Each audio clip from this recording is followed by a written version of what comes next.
For centuries, the Galactic Union believed Earth was a backwater, a primitive, toxic death world at the edge of a spiral arm, more myth than threat.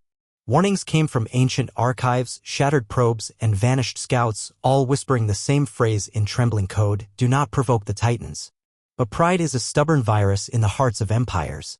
When the Varn Dominion expanded into the Sol sector, their first act was to send a fleet to orbit Earth, a civilizing effort. The Terran defense grid didn't fire. No ships launched to challenge them. And the Varn laughed. There are no Titans here. Only ruins and silence. But the silence was not surrender. It was the breath before the storm. Beneath the Himalayas, in a chamber carved from molten obsidian and neutron steel, Titan 01, Ares Protocol stirred. It had been asleep for 600 years. Built after the fall of Mars and the sundering of Europa, Titan 01 was not a machine of war. It was war. Humans had left Earth generations ago, ascending to legend, scattered through wormholes, distant colonies, time-fold projects. What remained behind was Earth's last guardian, slumbering beneath sensor-proof shielding, coded only to awaken under one condition: if Earth was threatened by forces too arrogant to understand restraint. The Varn began their terraforming by vaporizing Earth's upper atmosphere. They didn't see the tremor in the Himalayan range, didn't hear the hum that deepened into a growl, didn't detect the seismic ripples as something ancient, something colossal, stood up.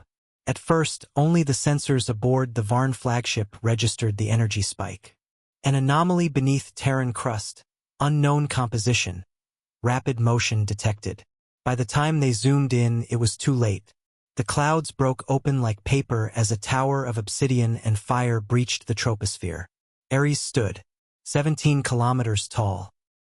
Composed of dark matter alloys wrapped in a living neural mesh forged from extinct solar serpents pulsing with dormant rage. The Varn admiral blinked. "Is that a structure?" "No," whispered her science officer, pale as bone.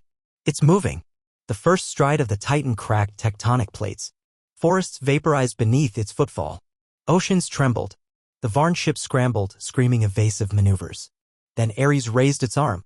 A line of red fire etched itself across the sky. A beam thicker than the Varn dreadnought punched a hole through their fleet, vaporizing command and decapitating their leadership in under 5 seconds. The survivors tried to flee. Ares didn't pursue. It didn't need to. The sky bloomed with detonations.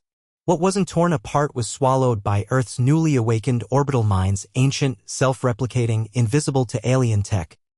By the time silence returned, nothing remained above Earth but ash. Across the galaxy, broadcast intercepts flared. One image transmitted across 100 star systems, a silhouette of the Titan standing against the sun, Earth burning behind it like a halo.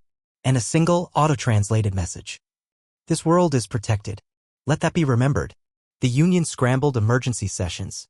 The Varn Dominion collapsed in political chaos. The Arcanites, who had once claimed humanity extinct, quietly erased every file that mentioned Earth from their libraries. No one spoke the word Titan out loud anymore.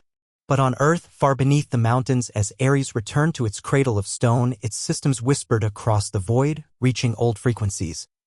And somewhere in deep space, beyond the edge of mapped reality, 1,000 other Titans turned their heads. Because Earth had stirred, and the warning had been ignored.